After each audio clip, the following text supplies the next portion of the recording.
Bismillahirrahmanirrahim. Assalamualaikum warahmatullahi wabarakatuh. Innal hamdalillah nahmadullah wa nasta'inuhu wa nastaghfiruh wa nastahdi wa na'udzu billahi min syururi anfusina wa min sayyiati a'malina.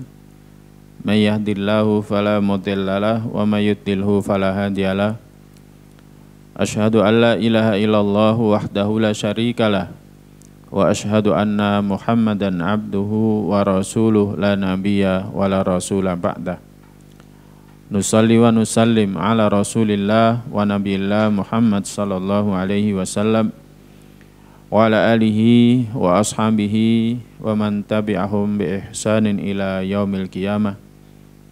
Amma ba'd, qala Allah ta'ala fi kitabil karim, a'udzu billahi minasyaitonir rajim.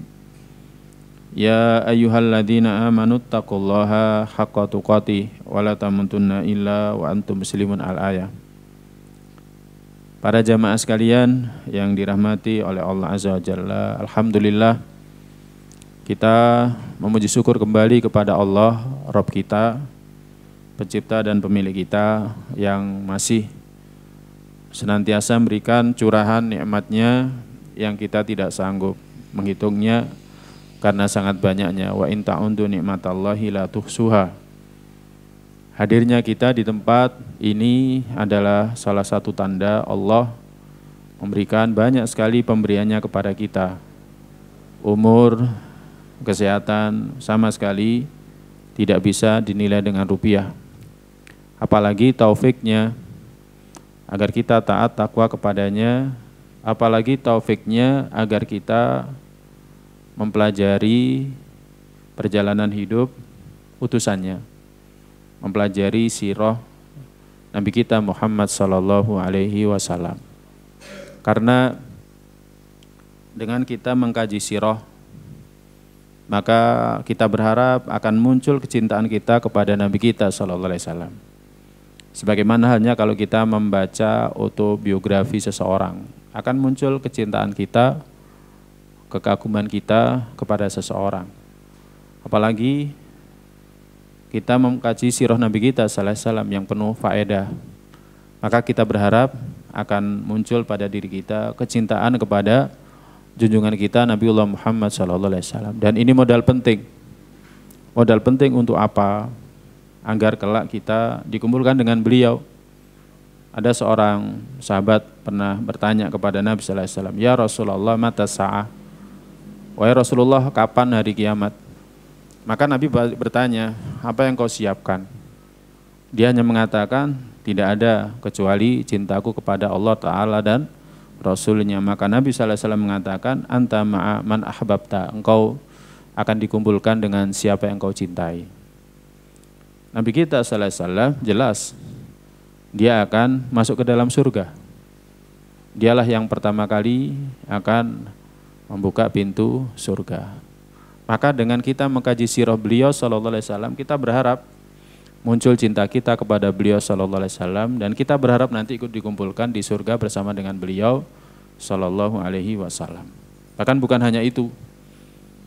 Pertanyaan malaikat penjaga kubur berkisar pertanyaan tentang Nabi kita sallallahu alaihi wasallam. Dalam riwayat Abu Daud disebutkan, man rabbuka, madza dinuka, man nabiyuka, siapa Rabbmu, kemudian apa agamamu, siapa nabimu. Dalam riwayat yang lain, madza taru an hadzal rajul, apa yang kau tahu tentang laki-laki ini. Dan dalam banyak riwayat pertanyaannya adalah tentang Nabi kita sallallahu alaihi wasallam. Maka bagaimana kita bisa menjawab pertanyaan malaikat penjaga kubur kalau kita tidak pernah mempelajari sirah beliau sallallahu alaihi wasallam? Ya, semoga dengan kita ngaji sirah ini, ya, dengan kita ngaji sirah, Allah berikan kasih sayangnya kepada kita. Nanti di alam barzah Allah bantu kita, tolong kita untuk menjawab malaikat-malaikatnya. Tak lupa salawat serta salam adalah senantiasa kita sampaikan kepada junjungan kita Nabiullah Muhammad sallallahu alaihi wasallam, teladan yang sempurna, contoh yang tiada duanya. Seluruh kehidupannya adalah uswah, sampai pun sebelum beliau diutus menjadi utusan Allah Jalla wa'ala, beliau adalah uswah. yang insya Allah malam ini kita akan mengkajinya. Ya, semoga dengan mengikuti beliau Sallallahu Alaihi Wasallam kelak kita bisa bertemu dengannya di telaganya seperti pesan Nabi kepada para sahabat Ansor, wa ana faratukum alal haud, aku tunggu kalian di telaga. Maka kita berharap semoga pada saat hari kebangkitan kita akan ketemu Nabi Sallallahu Alaihi Wasallam di telaga, minum dari air telaganya agar kita tidak kehausan selama-lamanya.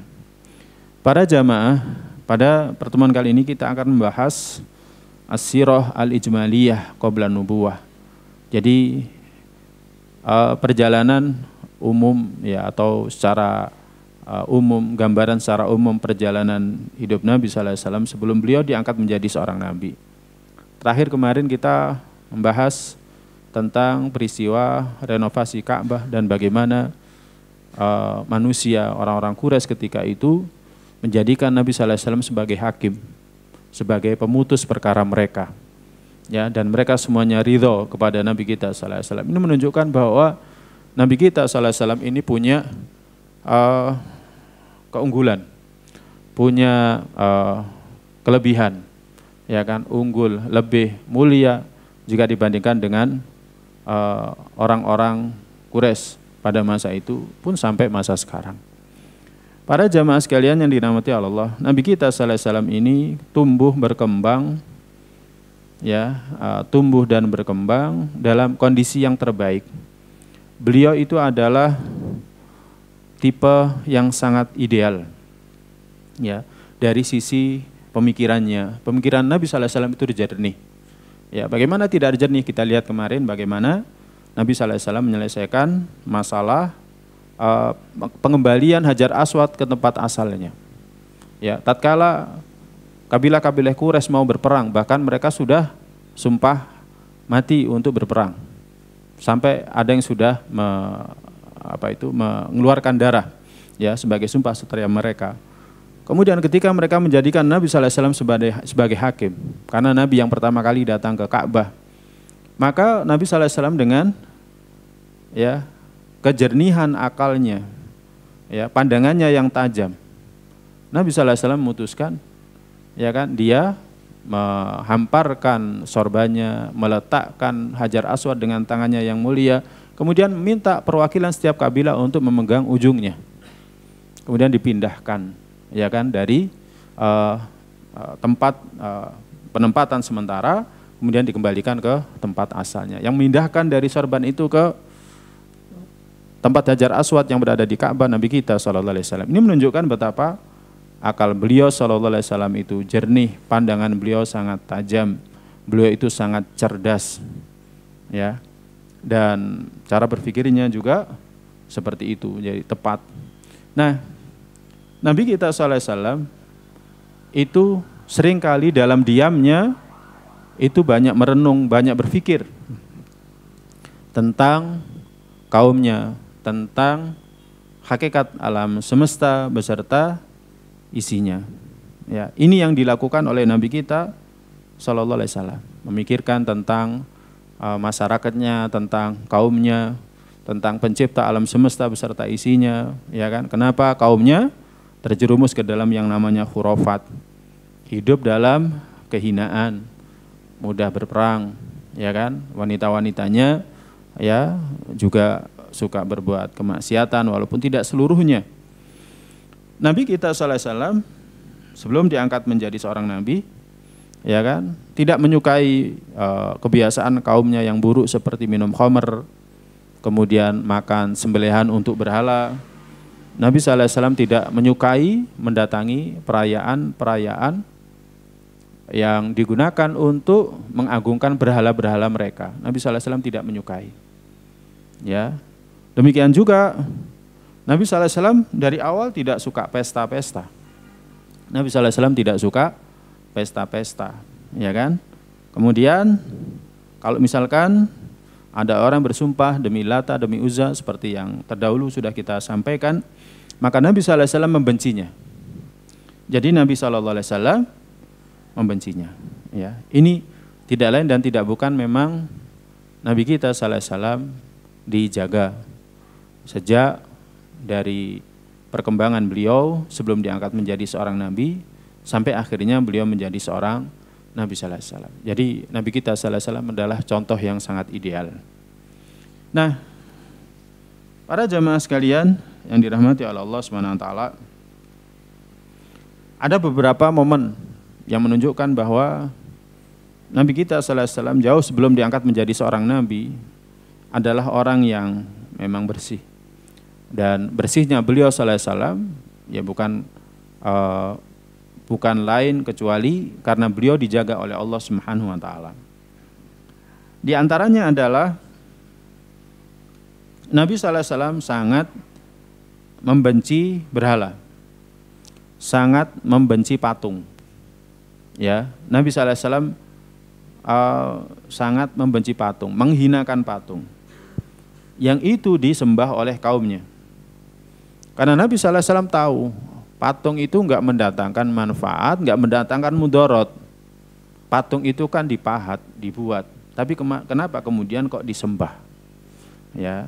Jadi kenapa kok kemudian disembah? Ya.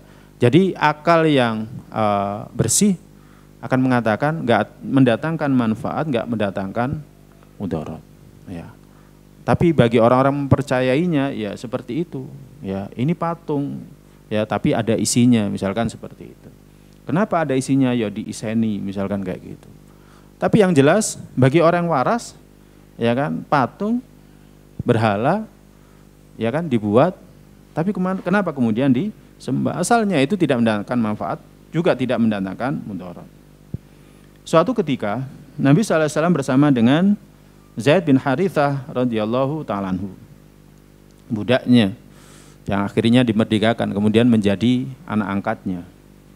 Ya. Suatu ketika Nabi sallallahu alaihi wasallam ketika tawaf itu melewati berhala atau patung yang terbuat dari tembaga. Orang-orang menyebutnya Isaf dan Nailah. Orang-orang musyrik itu biasa kalau tawaf itu ngusap-ngusap patung itu. Ya, tapi ketika Islam sudah datang kan dirubah. Ya, bukan berhala yang diusap tetapi Ka'bah, ya kan? Jadi itu tidak jadi masalah ya. Ya, demikian juga mencium Hajar Aswad.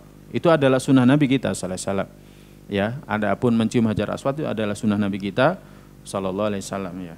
Nah, adapun mengusap ya kan seperti yang dilakukan oleh orang-orang musyrik, maka itulah kesyirikan yang mereka lakukan. Setiap kali mereka tawaf, mereka akan mengusap berhala-berhala itu. Nah, Nabi sallallahu alaihi wasallam ketika tawaf pernah berkata kepada Zaid, ya, jadi pernah berkata kepada Zaid, la tamassu, kamu jangan pegang. Kenapa Nabi sallallahu alaihi wasallam mengatakan seperti itu? Karena Nabi sallallahu alaihi wasallam melihat Zaid itu megang. Zaid menceritakan, wa tuftu ma'hu, aku tawaf bersama beliau, maka tatkala aku melewati berhala itu, maka aku usap dia. Diusap. Maka Nabi sallallahu alaihi wasallam mengatakan, jangan engkau usap. Fakultu fi nafsi la amassannahu. Kemudian Zaid mengatakan, aku pengen ngusap lagi. Hingga aku tahu apa reaksi beliau. Ya kan? Maka Nabi sallallahu alaihi wasallam ketika Zaid mengusap untuk yang kesekian kalinya, Nabi sallallahu alaihi wasallam bersabda, alam tunha, bukankah kamu tadi sudah dilarang? Ya, maka Zaid kemudian mengatakan, demi Zat yang telah memuliakannya dan menurunkan kepadanya Alkitab, ya, sejak saat itu aku tidak pernah mengusapnya. Dan beliau sendiri, ya kan, tidak pernah mengusapnya hingga akhirnya Allah SWT muliakan dengan risalah kepadanya. Jadi Nabi sallallahu alaihi wasallam itu sama sekali tidak pernah mengusap berhala. Ya, dan kebencian Nabi sallallahu alaihi wasallam itu jauh sebelum beliau diangkat menjadi seorang nabi dan seorang rasul. Bahkan dalam riwayat sebelumnya pada saat kita membahas tentang pertemuan Nabi sallallahu alaihi wasallam dengan Bakhir Abu Hairah yang usianya adalah 12 tahun, ya kan? Ada riwayat yang menyebutkan ketika Abu Hairah mengatakan demi Lata, maka Nabi sallallahu alaihi wasallam mengatakan jangan kamu bersumpah dengan sumpah itu. Aku tidak suka, aku membencinya. Nah, Jadi Nabi kita sallallahu alaihi wasallam seperti itu. Jadi ketika masih remaja saja Nabi sallallahu alaihi wasallam membenci berhala-berhala itu. Ini para jemaah menunjukkan bahwa Nabi kita sallallahu alaihi wasallam ya kan sedari awal itu memang ya dijaga oleh Allah Subhanahu wa taala. Nah, kemudian berikutnya adalah Nabi kita sallallahu alaihi wasallam sekalipun tidak pernah minum khamar, ya menegaskan tadi yang sudah kita sampaikan. Sekalipun tidak pernah minum khamar, segala sesuatu yang memabukkan, Nabi sallallahu alaihi wasallam membencinya. Nabi sallallahu alaihi wasallam juga tidak pernah sekalipun melakukan kekejian. Tidak pernah sekalipun melakukan kekejian. Nabi sallallahu alaihi wasallam juga tidak pernah ikut serta dalam perjudian atau ikut-ikut undian atau perbuatan yang sia-sia, batil. Nabi sallallahu alaihi wasallam tidak pernah melakukan itu. Walaupun Nabi kita sallallahu alaihi wasallam senantiasa kumpul dengan kaumnya. Dan kemarin sudah kita bahas pada saat pembahasan renovasi Ka'bah, Nabi sallallahu alaihi wasallam juga turut serta ya kan dalam renovasi Ka'bah. Nabi sallallahu alaihi wasallam turut serta dalam renovasi Ka'bah. Jadi ketika kaumnya melakukan kegiatan yang positif, Nabi sallallahu alaihi wasallam ikut. Nabi sallallahu alaihi wasallam turut serta. Nabi sallallahu alaihi wasallam juga hidup bersama mereka, ya kan? Pada perkara-perkara yang biasa, yang mubah. Nabi sallallahu alaihi wasallam itu juga berada di tengah-tengah kaumnya. Tapi walaupun demikian, Nabi sallallahu alaihi wasallam ya kan tidak pernah sekalipun minum khamar, tidak pernah sekalipun melakukan perbuatan keji, tidak pernah juga turut serta dalam kegiatan perjudian misalkan atau kesia-siaan dan lain sebagainya. Ya.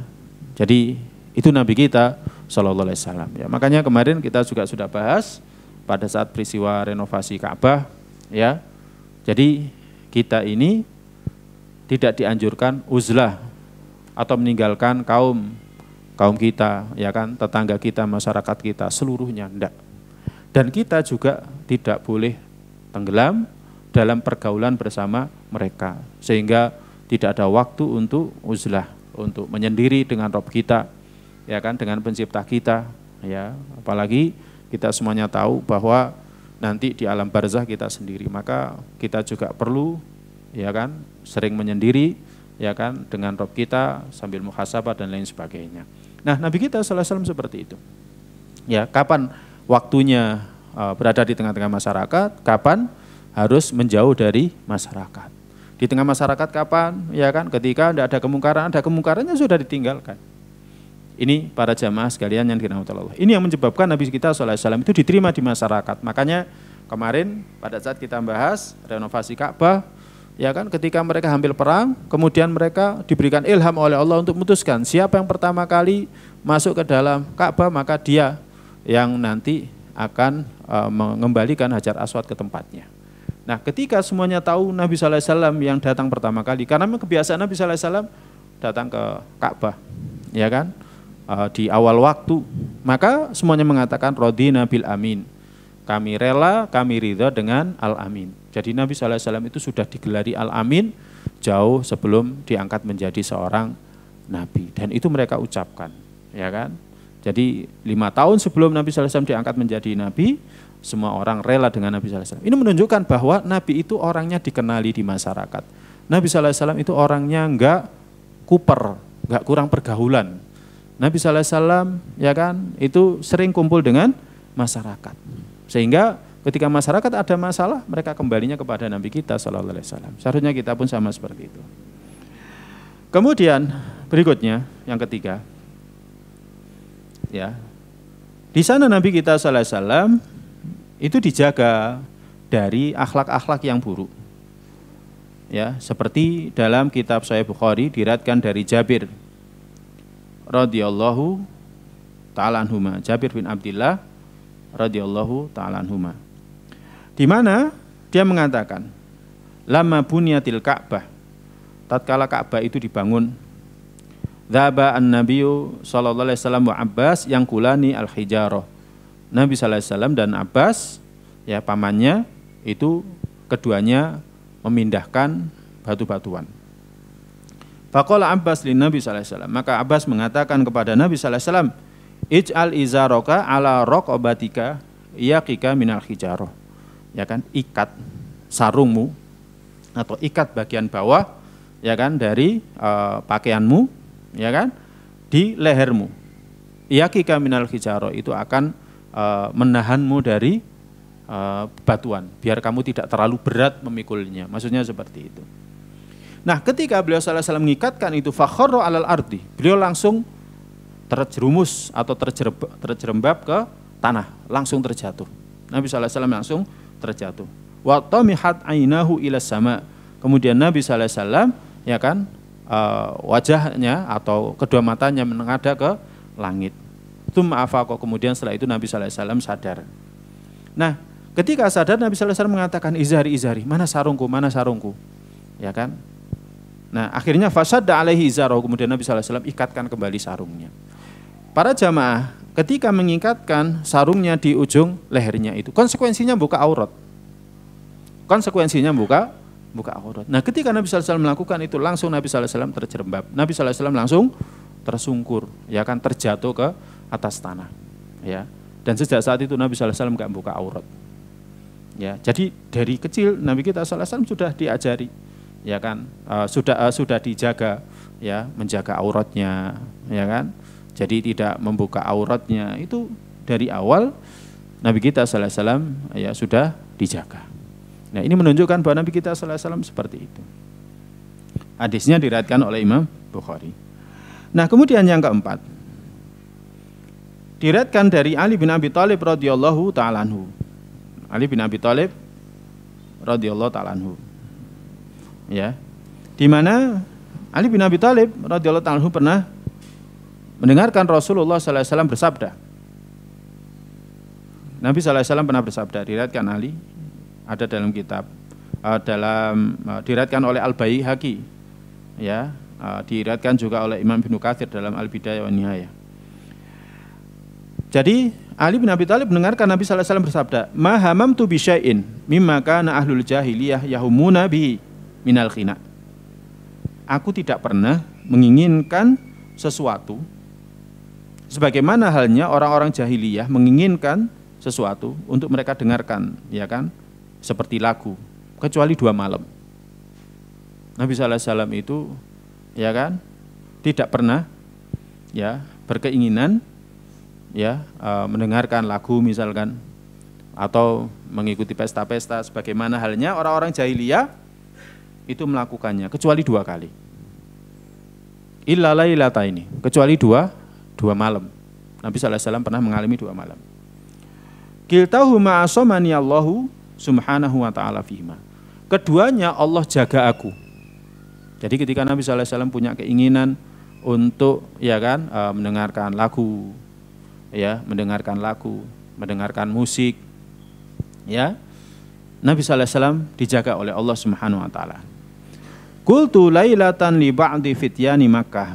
Aku katakan, ya kan, kepada temanku yang berada di Mekah, ya, demikian juga dalam riwayat yang lain itu disebutkan, ya, aku katakan kepada sahabatku yang ketika itu, ya kan, sedang mengembala bersama denganku. Fi riayati ghanami ahlina. Yang ketika itu kita sedang menggembalakan binatang ternak keluarga kita. Fakultu li sahibi, aku katakan kepada sahabatku, temanku ini, absirli ghanami, tolong awasi kambingku, ya, hatta adkhula Makkah, sampai aku bisa masuk Mekah. Fa asmuru kama yasmuru alfityan, aku pengen begadang, aku pengen lihat pertunjukan seperti pemuda-pemuda itu pada lihat pertunjukan, pada begadang. Faqala bala, maka temanku itu mengatakan iya. Qala, kemudian Nabi sallallahu alaihi wasallam bersabda, fadakhaltu, maka aku akhirnya masuk ke Mekah. Hatta idza ji'tu awwala dar, hingga ketika aku mendatangi rumah pertama dari rumah-rumah yang berada di Mekah, sami'tu azafan, aku mendengarkan suara rebana di sana. Aku mendengarkan suara rebana di sana. Fakultu, maka aku tanyakan, ma hadza, ini apa? Kemudian dikatakan kepada Nabi sallallahu alaihi wasallam, tazawwaja fulan fulanah. Oh, si fulan dan fulana itu menikah. Ya. Kemudian akhirnya Fajalastu, akhirnya aku duduk. Fadaraballahu ta'ala ala udunai. Kemudian setelah itu Allah Ta'ala menutup telingaku. Kemudian setelah itu Allah Ta'ala menutup telingaku. Fawallahi ma ayqadani illa masus syams. Demi Allah, aku tidak terbangun kecuali terik matahari. Jadi ketika Nabi SAW datang ke tempat itu, pertunjukan itu, di sana ada suara rebana, ya kan, ada suara ya musik ya, ada suara rebana, suara nyanyi-nyanyi di sana. Ya, Nabi SAW bertanya, ini ada apa? Oh, ini ada pernikahan fulan dan fulana. Akhirnya Nabi duduk, kemudian ketika duduk itu Nabi SAW langsung tidak mendengarkan apa-apa, langsung tidak sadar. Ya kan? Dan Nabi SAW mengatakan, demi Allah, ya kan, tidak ada yang membangunkanku kecuali terik matahari. Farajatu ila sahibi, kemudian aku kembali menemui temanku yang sama penggembala tadi. Faqala, dia mengatakan, ma fa'alta, kamu ngapain semalam? Ma fa'altu syai'an, aku enggak melakukan apa-apa. Tsumma akhbartu billadzi ra'aitu, kemudian aku ceritakan tentang yang aku lihat. Ya kan? Jadi tiba-tiba ya Nabi sallallahu alaihi wasallam enggak sadar, langsung tidur sampai siang hari, sampai terik, ya kan? Ya datang teriknya matahari. Nah, tsumma qultu lahu lailah ukhra. Kemudian aku katakan kepada dia di malam yang lain. Di malam yang lain. Dia Nabi sallallahu alaihi wasallam mengatakan sama, absir li ghanami hatta asmura bi Makkah. Tolong awasi kambingku ya. Aku mau begadang, mau lihat pertunjukan di Mekah. Akhirnya dia melakukan, maka aku pun masuk. Maka ketika aku masuk ke Mekah, aku mendengarkan seperti yang malam sebelumnya aku juga mendengarkan. Aku bertanya, maka dikatakan fulana kakha fulana. Oh, ini si A nikah dengan si B. Maka aku pun duduk, angduru, aku melihat, wa daraballahu ala udhuni. Kemudian Allah SWT menutup telingaku.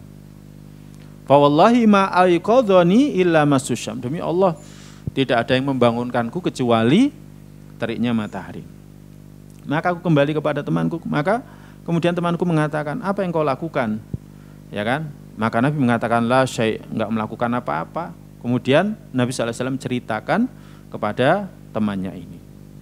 Maka sejak saat itu Nabi bersabda, fa wallahi ma hamamtu wala udtu ba'da hali syai' min dzalik.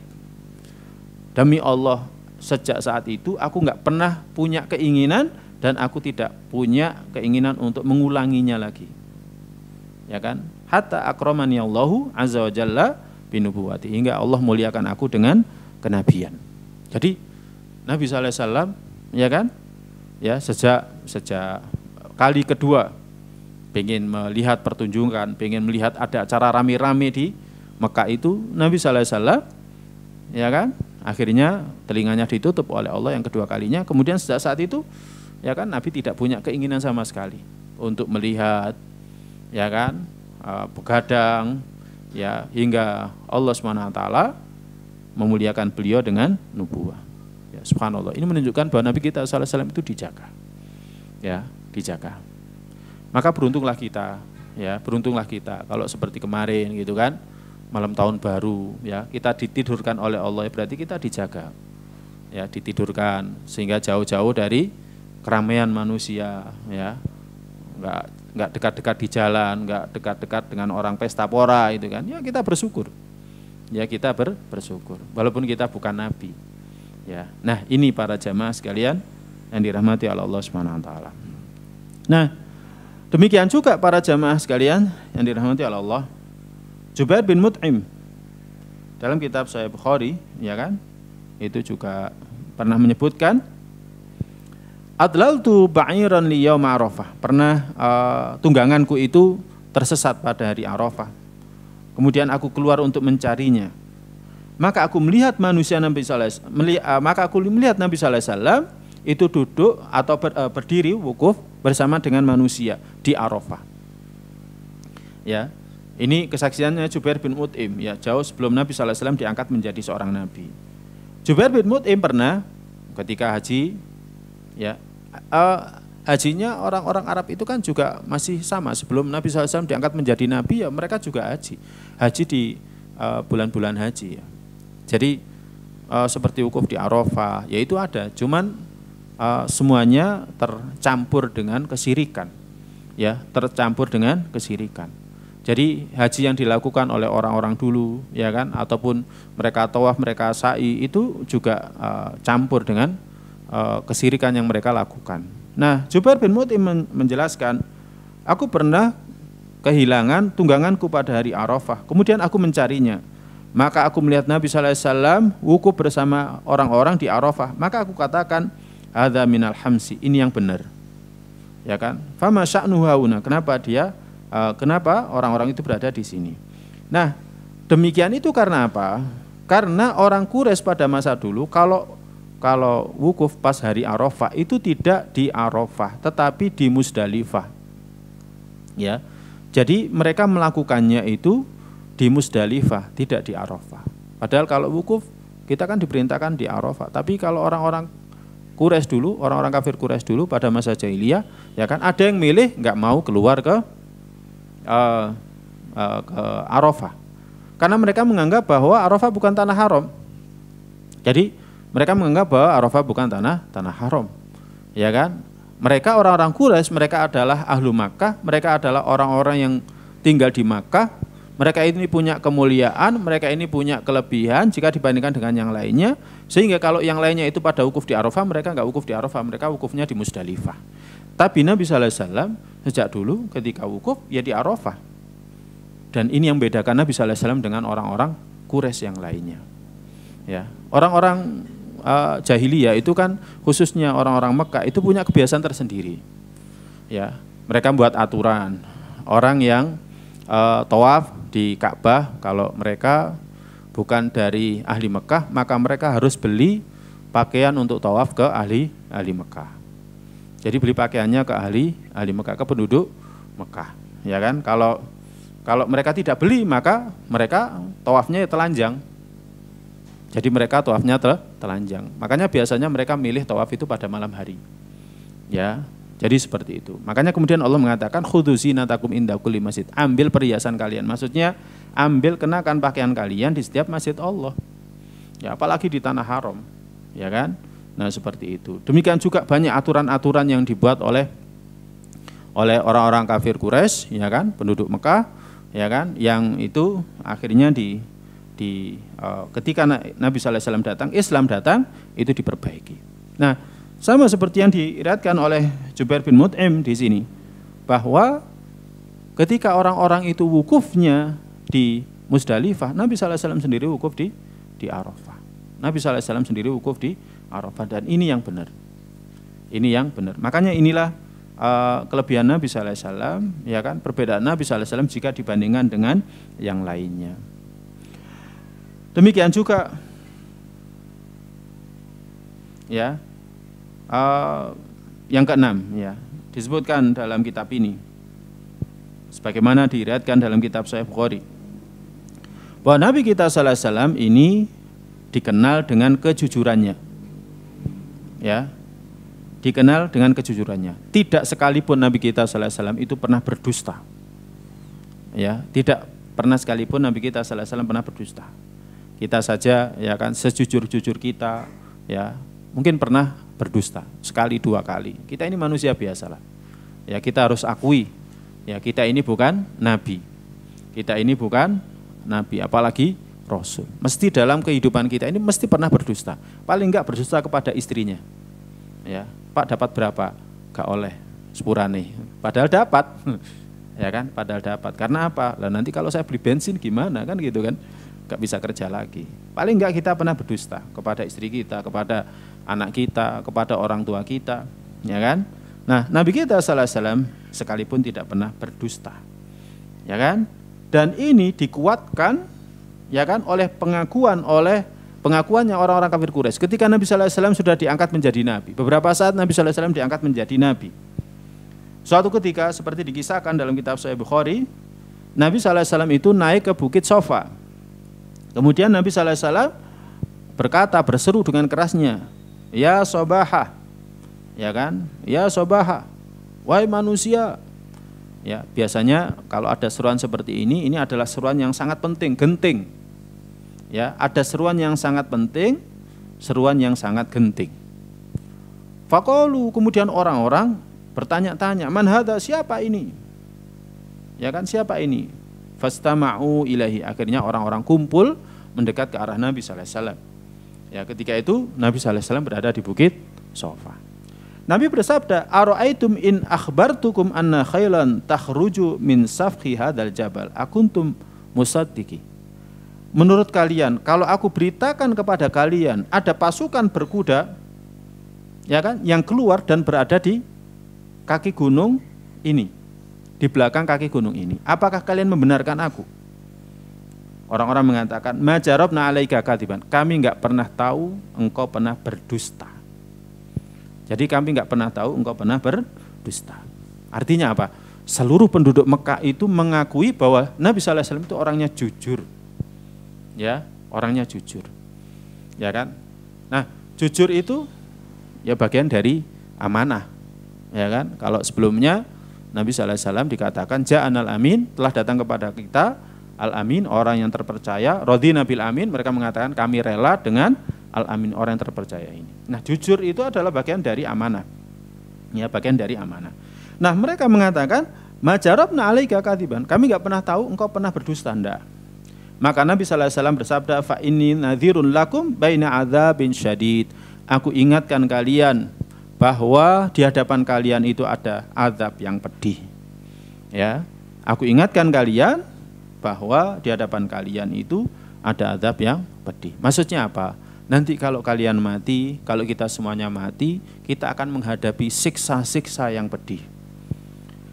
Nah, siksa itu sebabnya apa? Sebabnya karena kita menyekutukan Allah, nyembah Allah dan nyembah kepada berhala-berhala itu.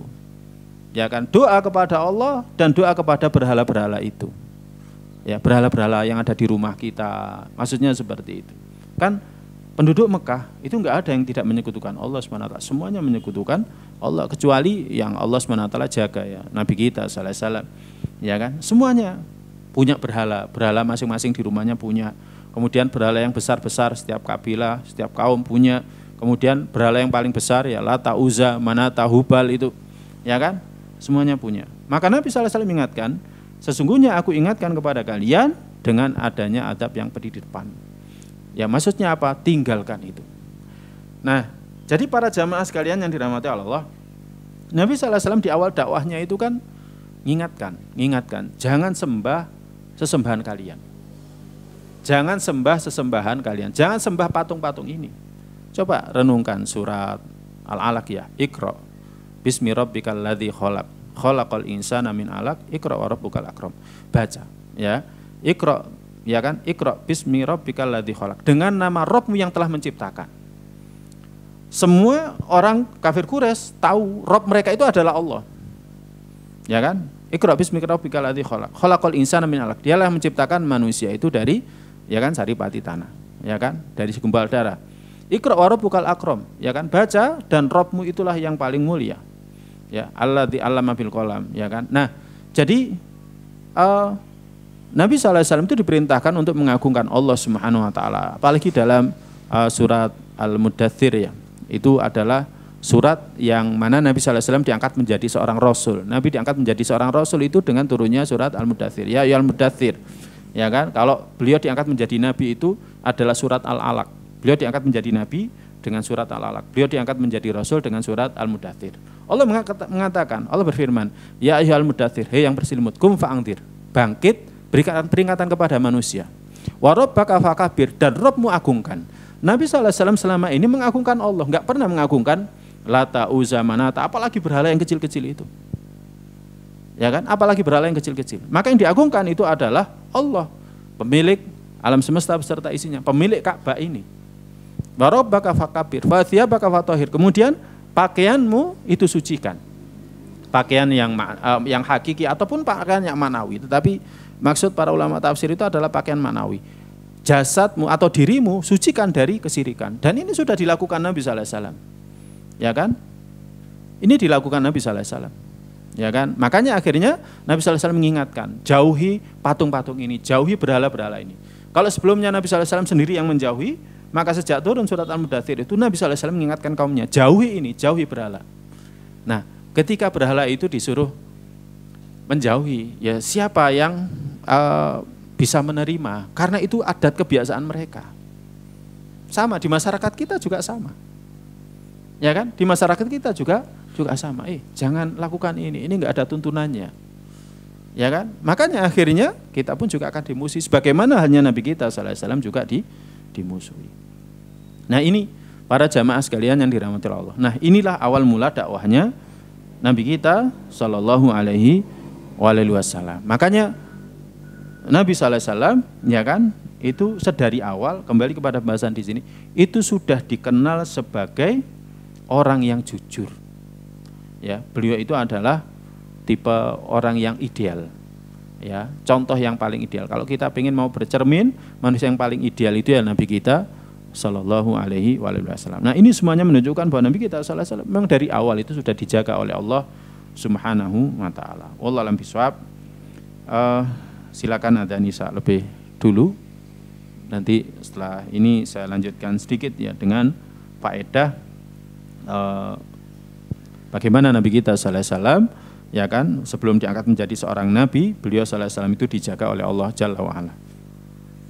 Monggo ada Nisa lebih dulu, silakan.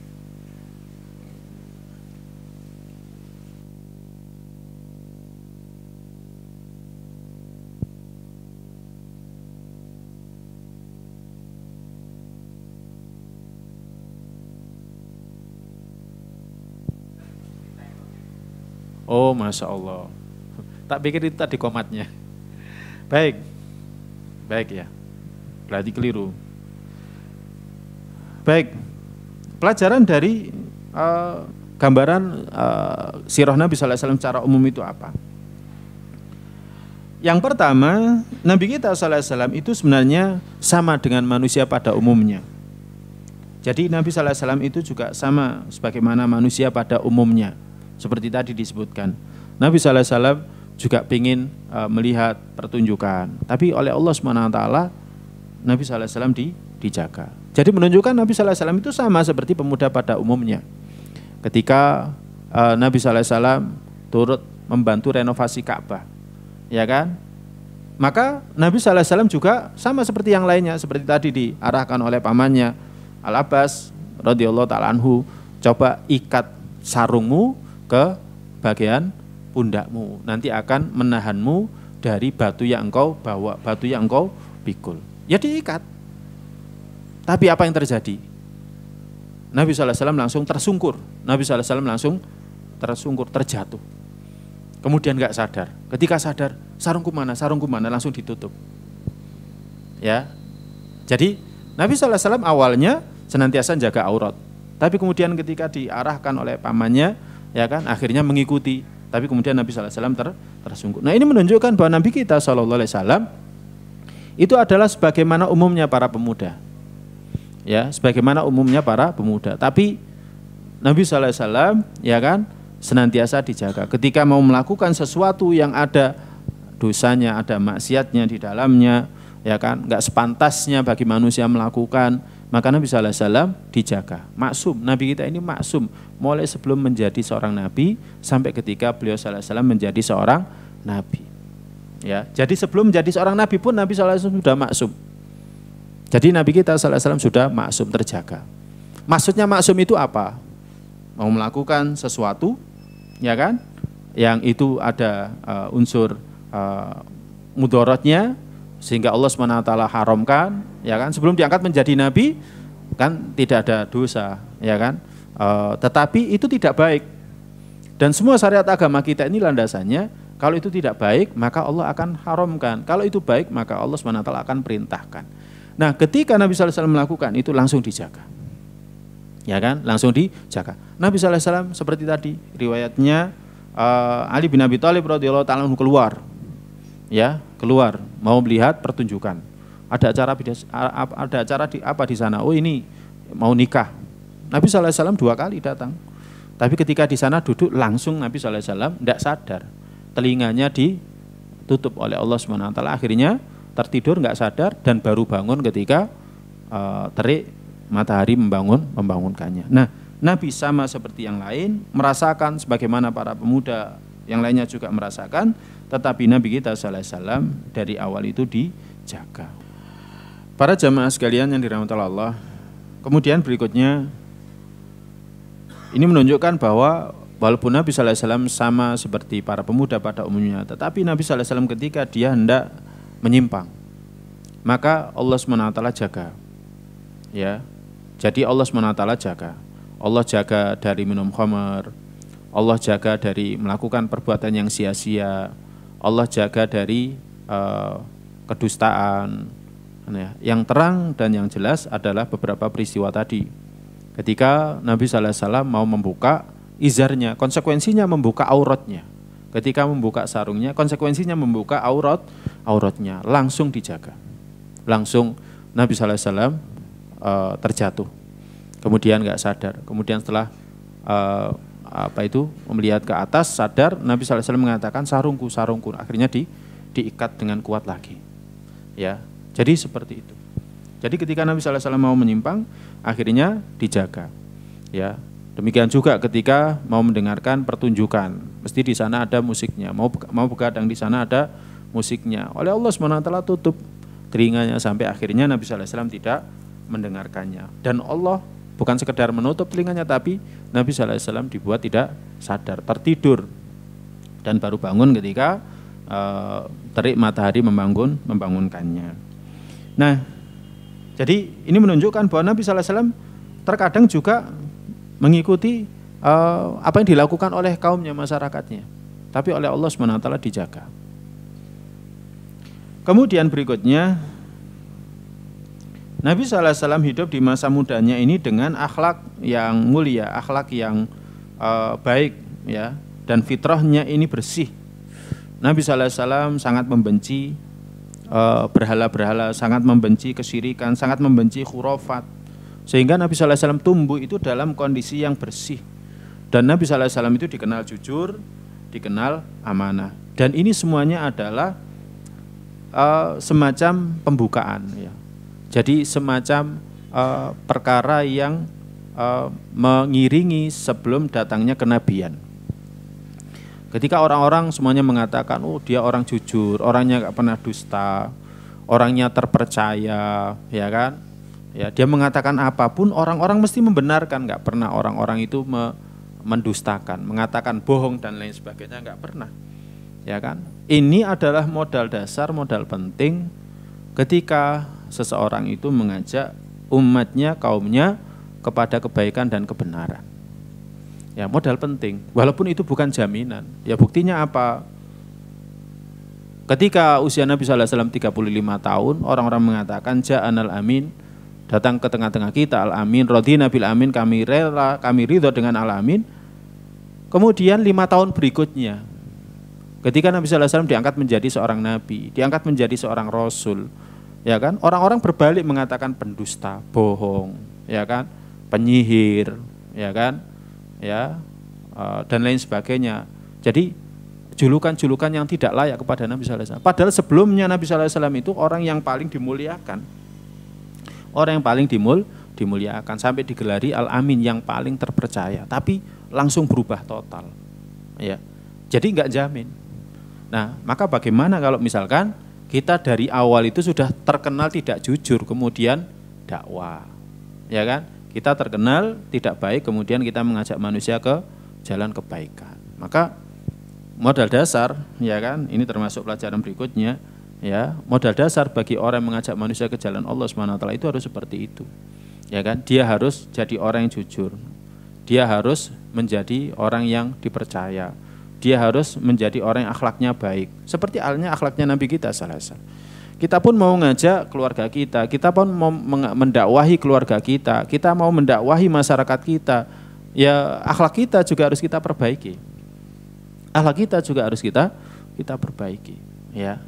Jadi harus kita perbaiki. Seperti halnya Nabi kita sallallahu alaihi wasallam mulai dari awal itu sudah dijaga oleh Allah, ya. Dan itu sangat berpengaruh kepada diterima dan tidaknya, ya, ajakan kita, seruan kita ke jalan Allah SWT. Jadi kalau kita ingin ajakan kita diterima, ya kan, akhlak kita harus kita perbaiki. Nabi kita SAW ya seperti itu. Ya, kumpul di tengah-tengah masyarakat. Bisa dibedakan mana baik, mana buruk, ya kan? Urusan kerja bakti misalkan membersihkan selokan, membersihkan makam, nyabuti rumput di kanan kiri jalan misalkan, ya kan? Gotong royong melakukan apa, iuran apa dan lain sebagainya. Selama itu positif ya kita harus terlibat. Ya. Nah, nanti dari situ kalau kita dakwah, ya kan? Maka kita sudah punya modal untuk mendakwahi mereka. Ya, kita punya modal mendakwahi mereka. Kita dermawan, sering ngasih, sering memberi. Nabi kita sallallahu alaihi wasallam sebelum diangkat menjadi seorang nabi sama seperti itu. Sama seperti itu. Ya, Nabi sallallahu alaihi wasallam suka menanggung beban orang yang lemah. Seperti yang dikatakan oleh Khadijah radhiyallahu ta'ala anha. Ketika Nabi sallallahu alaihi wasallam ketakutan, pulang dari Gua Hira, kemudian pulang ke rumahnya, kemudian berkata kepada istrinya, selimuti aku, selimuti aku. Kemudian diceritakan, khasitu ala nafsi, aku khawatir. Akhirnya Nabi cerita, tadi didatangi, ya kan, makhluk. Kemudian, ya Nabi nggak kenal kan, malaikat Jibril nggak kenal, tiba-tiba langsung dipeluk. Ya kan, sampai Nabi sallallahu alaihi wasallam itu sesek, nggak bisa nafas. Kemudian ini mengatakan ikro, baca. Aku nggak bisa baca. Ya kan, kemudian disuruh lagi baca, aku nggak bisa baca. Sampai ketiga kalinya baca, aku nggak bisa baca. Nah ini diceritakan. Apa jawabannya Khadijah? Kalla innaka latasilur rahimah. Sekali-kali enggak. Orang seperti Anda ini enggak ada yang musuhi. Enggak akan ada yang musuhi orang seperti Anda. Ya kan? Akhirnya guna-guna Anda, ngirimkan kalau kita di sini santet gitu. Enggak mungkin. Anda ini orangnya suka nyambung rahim. Anda ini suka memikul beban orang yang lemah, suka memberi orang yang tidak punya, suka memuliakan tamu. Anda ini suka menolong orang yang berada di atas kebenaran. Enggak mungkin orang seperti Anda ini dimusuhi. Nah itu. Jadi ini modal dasar penting seorang dai. Ya kan? Kita kikir, kita pelit sama keluarga kita, sama ibu kita, sama orang tua kita, sama saudara kita. Tapi kemudian ngajak kepada kebaikan, ayo ngaji dan lain sebagainya. Bagaimana dakwah kita ini akan didengarkan? Kita sendiri kikir, kita sendiri pelit, ya kan? Enggak seperti Nabi kita sallallahu alaihi wasallam. Kita enggak pernah silaturahim, sekali silaturahim langsung ngajak dakwah, ayo ngaji, ayo. Ya bagaimana akan didengar? Tapi kalau kita sering nyambung rahim, sering berkunjung, bawa hadiah, bawa oleh-oleh, kemudian kita ngajak, ya kan? Jadi itu modal dasar penting bagi seorang dai dalam mengajak manusia kepada jalan Allah Subhanahu wa taala. Nah, ini para jamaah. Nah, yang enggak kalah penting adalah sifat-sifat Nabi seperti ini ada kaitannya dengan diutusnya beliau. Jadi ada kaitannya dengan diutusnya beliau, ya kan? Ya. Jadi ada kaitannya dengan diutusnya beliau. Jadi memang Allah SWT sengaja siapkan Nabi seperti itu. Jadi sengaja siapkan Nabi SAW seperti itu. Jadi mulai dari awal itu sudah dijaga. Ketika masih remaja dijaga, ketika sudah dewasa dijaga, ketika menjadi Nabi pun juga dijaga. Ya. Ketika mau melakukan sesuatu yang menyimpang, maka Nabi SAW itu dijaga. Ya, Nabi SAW ditegur. Ya, kalau sebelumnya Nabi SAW ditegurnya itu apa? Yaitu tadi ketika mau ngikat sarungnya, ya kan, ke lehernya langsung Nabi SAW terjatuh. Ketika Nabi SAW mau mendengarkan pertunjukan, melihat pertunjukan, Nabi SAW langsung ditutup telinganya. Tapi ketika sudah menjadi Nabi, negurnya bagaimana? Langsung turun wahyu. Seperti asbab nuzul surat Abasa. Ya, ketika Nabi SAW lagi sibuk ya mendakwahi para tokoh-tokoh yang ada di Quraisy, tiba-tiba datang Ibnu Ummi Maktum tanya tentang agamanya. Ya kan, tapi Nabi SAW nggak berkenan. Nabi SAW lebih mengarahkan ajakannya, dakwahnya ini kepada tokoh-tokoh Quraisy. Karena apa? Kalau tokoh-tokoh Quraisy ini, ya kan, mereka didakwai kemudian menerima ajakan beliau, maka bawah-bawahnya juga akan ikut kepada dakwahnya. Akhirnya Allah turunkan surat Abasa. Ya kan? Nah itu termasuk penjagaannya Allah, ya kan? Bahwa Nabi kita SAW dijaga. Usmah, wallahu a'lam bishawab. Ini para jamaah sekalian yang dirahmati oleh Allah Subhanahu wa taala, ya. Jadi gambaran tentang keadaan Nabi kita SAW sebelum beliau diangkat menjadi seorang nabi. Bahwa beliau intinya dijaga sebelum beliau menjadi seorang nabi. Dan pelajarannya bagi kita adalah kita pun sama, seharusnya bisa menjaga diri kita. Insya Allah kalau kita menjaga diri kita, Allah akan menolong kita. Kita mau dakwah, kita jaga diri kita, Allah SWT akan menolong kita. Allah alam bishawab. Mungkin ini yang bisa kita kaji pada pertemuan kali ini. Ada yang mau ditanyakan dari yang sudah kita sampaikan? Insya Allah pada pertemuan yang akan datang kita akan bahas fase nubuah, ya, fase Nabi sallallahu alaihi wasallam mendapatkan berita kenabian atau diangkat menjadi seorang nabi. Baik, dari si ruangan ini mungkin ada yang mau bertanya, dari WA tidak ada yang pertanyaan masuk. Silakan yang mau bertanya. Insya Allah tidak ada, biasanya tidak ada. Kalau kajian siro tidak ada, jelas, jelas. Ya. Tidak ada nggih? Tidak ada Ustaz. Alhamdulillah. Karena memang kalau kita ngaji siro itu, kita kan melihat perjalanan hidupnya beliau. Kemudian nanti setelah itu kita bercermin. Saya bagaimana? Saya dengan Nabi sallallahu alaihi wasallam bagaimana? Ya. Kemudian yang berkembang sekarang dalam pembahasan siro itu adalah fikihnya. Ya, makanya sekarang pembahasan yang sekarang berkembang itu siro itu bukan hanya sekedar dijelaskan tentang sirohnya, tetapi apa fikih daripada perjalanan hidup Nabi, apa pelajaran yang bisa kita ambil, kemudian apa yang harus kita lakukan agar kita hidup kita ini ya mendapatkan keberkahan sebagaimana halnya Nabi kita sallallahu alaihi wasallam hidupnya itu penuh berkah. Ya, sebagaimana halnya hidupnya Nabi sallallahu alaihi wasallam penuh berkah. Jadi hidupnya Nabi sallallahu alaihi wasallam itu digunakan untuk dakwah, itu hidup yang penuh berkah.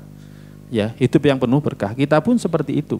Ya kan? Hidup kita ini akan penuh berkah kalau dalam hidup kita ini senantiasa kita isi dengan mengajak manusia kepada Allah. Kenapa kita harus mengajak manusia kepada Allah? Karena kita semuanya menuju kehidupan akhir dan kita akan menuju kembali kepada Rabb kita. Dalam kehidupan akhir nanti kita semuanya dihadapkan di hadapan Allah. Yauma tu'raduna la takhfa minkum khafiyah.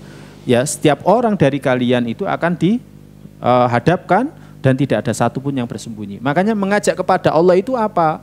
Karena nanti kita akan berhadapan dengan Allah. Akan berhadapan dengan Allah. Makanya agar hidup kita ini berkah, kita isi dengan mengajak manusia ke jalan Allah. Ya kan? Adapun mencari rizki, ya kan? Itu sebenarnya bukan fokus utama.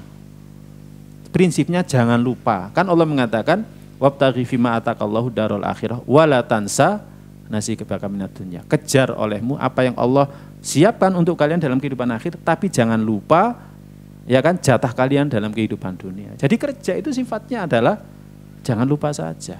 Tapi kita yang sering kan ya kan, yang akhiratnya jangan lupa. Makanya orang tua sering pesan, nak sekolahnya yang rajin, yang sregep. Kalau bisa IPK-nya tinggi, jangan lupa sholatnya ya. Nah itu kan. Jadi sholatnya jangan lupa. Nah, itu seharusnya dibalik. Nah, jaga sholatmu, jaga puasamu. Ya kan, jaga batas-batas Allah seperti pesannya Nabi kepada Ibnu Abbas, ya ghulam ikhfadillah yakhfadka, jaga Allah, niscaya Allah akan menjagamu. Ya, jangan lupa belajarnya. Nah kayak gitu ya, jangan dibalik. Kalau kita kan sering kita balik, kerja yang rajin, jangan lupa waktunya sholat, itu kebalik aslinya. Seharusnya jangan seperti itu, dibalik. Ya kan, hidup ini ibadah tapi jangan lupa kerjanya. Kan gitu, hidup ini ibadah, jangan lupa sekolahnya. Baik, semoga yang kita kaji bermanfaat. Allahumma inna nas'aluka ilman nafi'an wa rizqan thayyiban wa amalan mutaqabbala. Kita cukupkan, kita akhiri dengan doa penutup majelis. Subhanakallahumma bihamdika asyhadu an la ilaha illa anta astaghfiruka wa atubu ilaik. Assalamualaikum warahmatullahi wabarakatuh.